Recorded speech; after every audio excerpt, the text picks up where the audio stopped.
Bah non, il faut pas. T'as écouté le désastre. J'aurais voulu être un artiste. C'est vrai. Moi, en étant très jeune, j'ai participé en Argentine à des concours, bien sûr. Ah bon? Bien sûr. Je savais pas. Mais j'ai même à la télé et tout. Quoi? Beaucoup d'Argentins, bien sûr. Il s'appelait Dígalo con música, parle lui en espagnol. T'as fait des concours de chant en Argentine? Avec un présentateur un peu le nagui, il s'appelait Silvio Sollan, bien sûr. Le dossier. Et là. j'aurais voulu récupérer des images à un moment donné. Bon, bref. Mais pour dire que je pense que ça aurait été ma vraie passion. Ah, tout au début, ma mère, mes parents, mes cousins, ils me disaient mais tu arrêtes parce que j'adorais ça et je sais pas, à chaque fois qu'il y avait une chanson, en Argentine on fait beaucoup de chansons, pour le foot aussi, on change les mots et on est tout le temps, c'est aussi l'histoire du chant, à l'école on nous faisait chanter tout le temps, on allait tous les matins, on chantait lorsque on montait le drapeau, etc. Et comme moi j'aimais beaucoup, même quand j'avais 6-7 ans, j'ai des photos, le directeur me disait Omar, va toi devant et tu corriges. On sait. Bien sûr, je me souviens d'un paquet de chansons.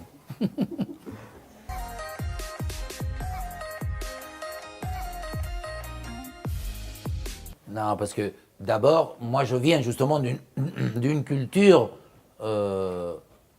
où, à mon époque, on n'avait pas la télévision. Et mon grand-père, il mettait la radio au milieu d'une table. Il y avait mon frère, mon cousin, mes oncles, etc. Et nous, on regardait la radio. Et le mec de la radio, c'était un superbe commentateur, il s'appelait José María Muñoz à l'époque. Et le mec, il t'imageait tout le match, parce qu'il n'y avait pas d'image. Donc nous, on mettait, et le mec, il te disait ouais, la pantage, celui qui avait des grandes oreilles, le porte-main, celui qui a le nez, il a le tibia à l'envers, quand tu faisais un mauvais, toi, tout est dans le centre, les moustaches, il a pas touché le barbier, qu'est-ce qu'il fait le petit? Tu comprends? Il t'a donné tout le temps l'image, mais c'était, nous, on connaissait les joueurs, on imaginait, on connaissait rien, parce que tu arrivais à détecter, il donnait le régime, il disait l'italien, le moche pour le juif, le turc pour les arabes, il donnait toujours tout aspect de la zone où il jouait, comment il jouait, avec quel pied, les 3 doigts, l'histoire que je dis tout le temps, la semelle, le planche à repasser, toutes ces phrases sont, je les ai entendues quand j'étais très jeune. Il y en a qui je peux, parce que mettons, nous en Argentine, quand le mec il frappe mal, on dit qu'il frappe avec le journal. Parce que nos grands-parents, ils lisaient le journal. Et nous, on jouait, toi. Et la balle, il lui arrivait, et lui, avec le journal, il te l'envoyait, toi. Mais bon, la balle, elle roulait à peine, parce que c'était une frappe molle. Et des fois, je sors des phrases que même lui, parce que ça aussi, quand il me regarde, il me dit, mais qu'est-ce que tu racontes?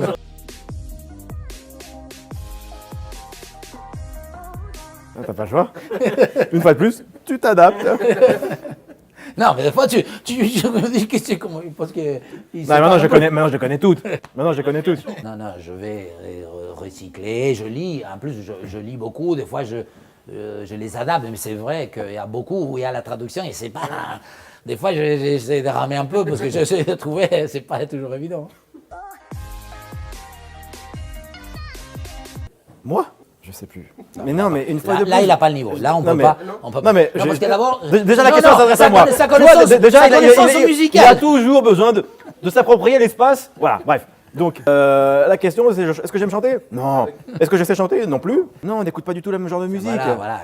Omar, je peux lui dire Foo Fighters, tu connais, Royal Blood, tu connais, Muse, tu connais. Tout ce qui est ensemble de bruit. Il va dire ensemble de bruit. Voilà, les brouhahs, les machins, les trucs, voilà. Je connais par cœur. Musique a des textes, c'est moi. Moi, non, mais c'est une histoire de préférence, de goût. Absolument, absolument. Rien n'est meilleur ni pire. Non, c'est l'ouverture totale. Voilà, le chakra dilaté. Absolument.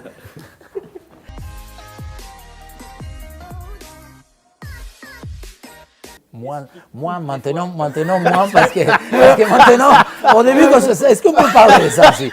Au début, quand on se connaît, mais maintenant, il y a quand même une pièce. Voilà, qu'est-ce que est-ce qu'on peut se développer? Non, je ne sais pas. Pourtant, on a fêté l'anniversaire, donc attends, je ne sais pas. Là, c'est toi qui... Mademoiselle, comment allez-vous? Omar? Mais bien sûr. Non, mais Omar, c'est... Je suis un éternel dépressif. Bien sûr. Bah bon, allez, bien sûr. Et des fois, en plus, oui, on est fatigué, je suis plus chafouin, on le dit. Mais vas-y.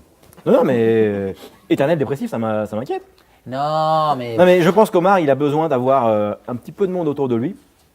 Et le showman qu'il est se met tout de suite en route. Voilà.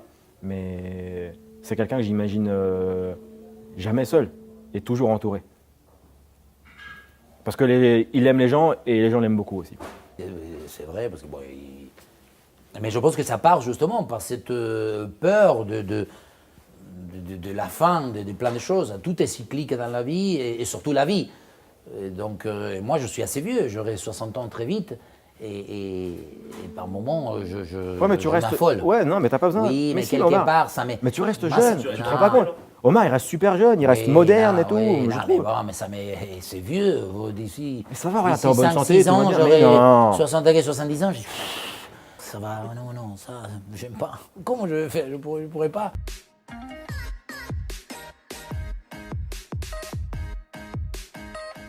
La Pulguita, c'était son surnom quand il était joueur de foot. Donc je l'appelle Pulguita. Bien sûr, la Pulguita, évidemment. Parce que j'étais très maigre et très petit. Ah bon? Oui. Quand jusqu'à 14, 15, 16 ans, j'étais le plus petit tout le temps dans les équipes. J'ai toutes mes photos, je suis toujours le premier. À l'école, j'étais le premier. On faisait le... Ouais. Comme moi. Mais je suis toujours le plus petit.